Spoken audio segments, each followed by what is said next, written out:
morning, everyone. Welcome to today's Wi-Fi 360 interview. It's my pleasure to welcome Steve Dyett, who is head of Global Wi-Fi Solutions at BT Global Services.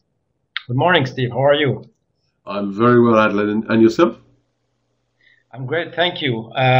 It's really a pleasure to have you here because certainly BT is one of the leading service providers, global carriers out there, and you guys have also an active role in Wi-Fi deployments. So give us maybe a high-level view of what you do at BT and what BT Global Services does. Okay, so a quick bit about me. So I've worked for BT in many different roles for over 30 years, and in that time there have been two major areas that I've worked in. The latest and the one most relevant is about 14 years ago. I'll say that very quickly. I was there at the beginning when BT Wi-Fi started off with 6 hotspots, all with ISDN backhauls on them. When on the day that the government actually liberalised the spectrum in the UK.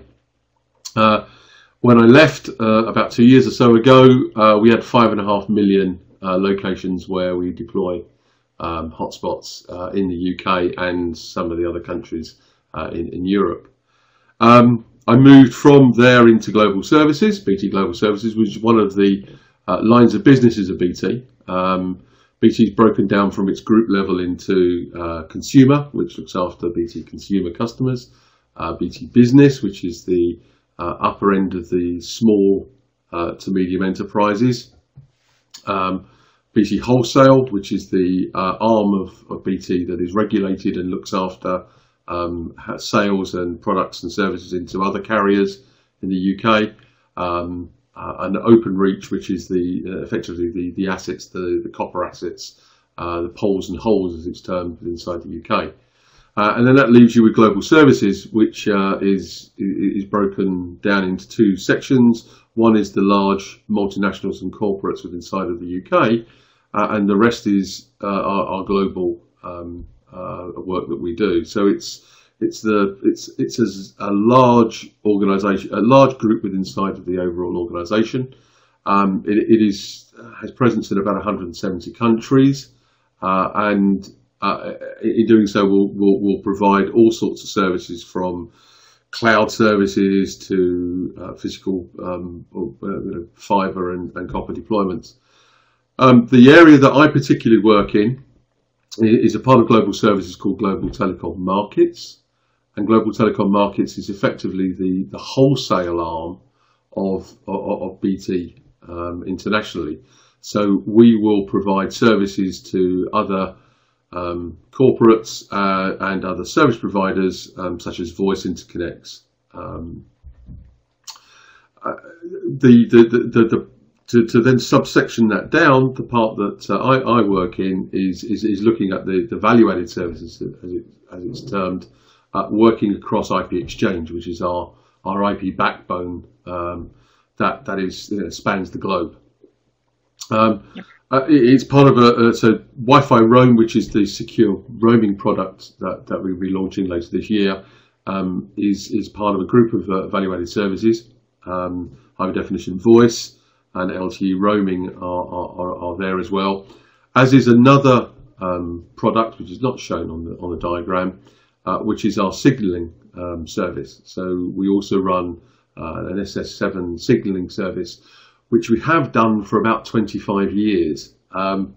People are constantly surprised when it's said that BT it wasn't an MNO for about 10 years or so.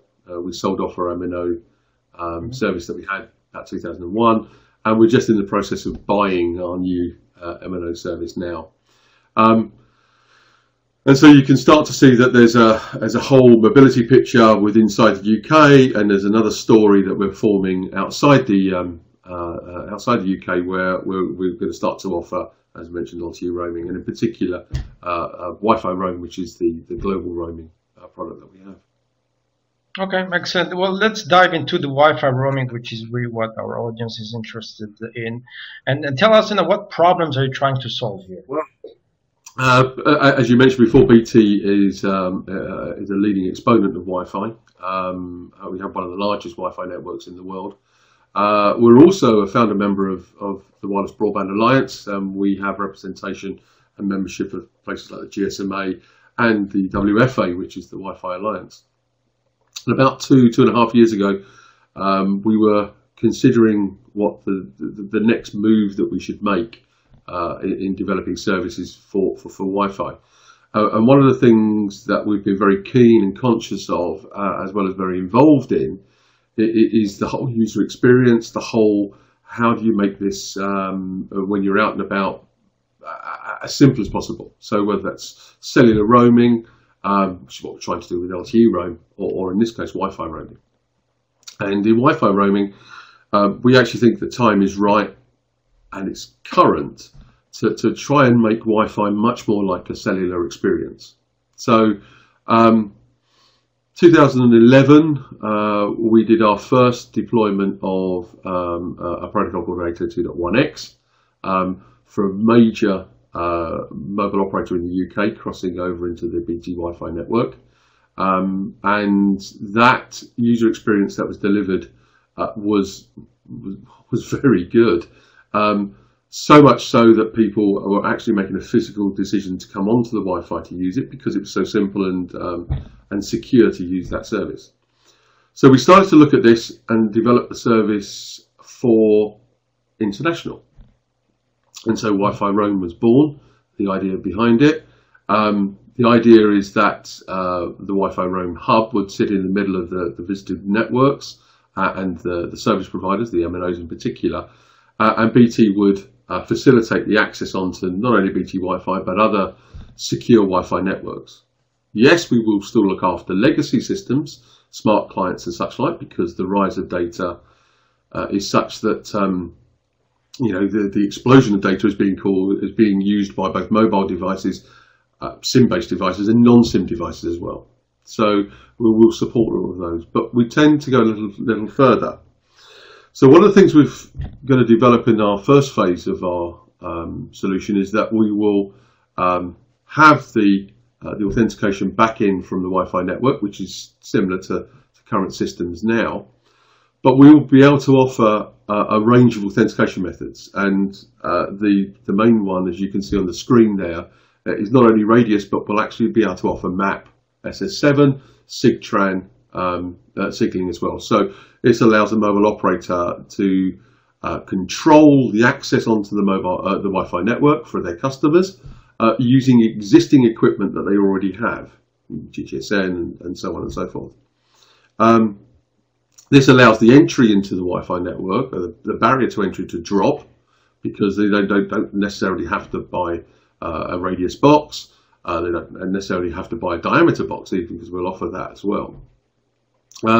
So it should start to enlarge the number of customers who can actually gain access to this additional capacity and coverage that Wi-Fi brings. In the second stage of our solution, which will again be launched later this year, we'll take that one stage further. And for SIM-based access as well, we will then be able to offer the ability to start taking that data back into the mobile core. Why do that? Well, that's long discussions with a lot of mobile operators that we've been talking to. And one of the aspects that they want to see some development in is around policy and other treatment that can be applied to Wi-Fi. Offload, as it's termed and shown by the bottom of the diagram there, is a great and growing way of accessing Wi-Fi for people traveling around. The only problem for that would be that if you have any policies such as age limitations, such as the ability to try and go back to secure email or other value-added services that the home operator might well have, the moment you cross into Wi-Fi, you lose that currently. And the solution that we are providing allows the operator a much more flexible control over the traffic, much more flexible control over the end user service that they're providing.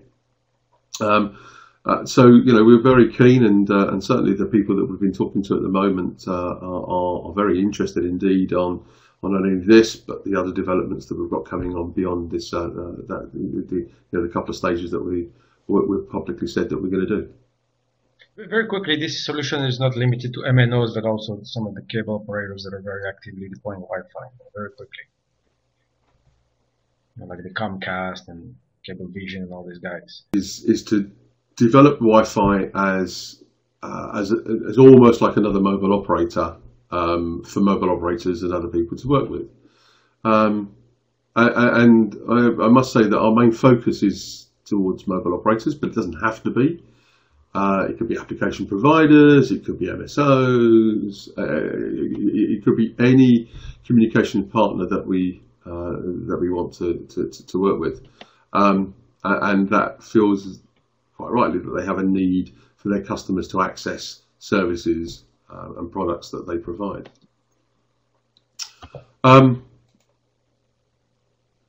So our vision for the future is trying to bring this all together. As I mentioned beforehand, there are several value-added services that we provide, Wi-Fi being one of them.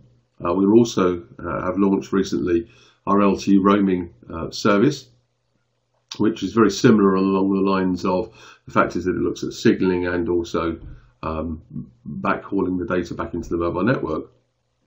And this is building upon the work that we've had, as I mentioned, for many, many years on the 2G and 3G signaling that we have. And all of this is being built on one service stack, one set of hardware that a customer from an MNO or an MVNO will be able to access in a one-stop shop, a one connection pipe into our platform, which means that BT effectively could become that one-stop roaming point for the MNO to reach the world. And all of this is being done over our award-winning IPX network. And in fact, BT Wi-Fi Roam actually won an award, a design award in December, which we're very proud to receive it. So as I mentioned, the aim is that we will, inside the next few months, have a service that is open to all to be able to access it. And will give a great amount of flexibility and benefits to our customers. Thank you, Steve, for providing us with an overview of BT Global Services, as well as your vision for the future and where Wi-Fi roaming fits in the global picture. Thanks to the audience for listening, and please stay tuned for our next Wi-Fi 260 Prime interview.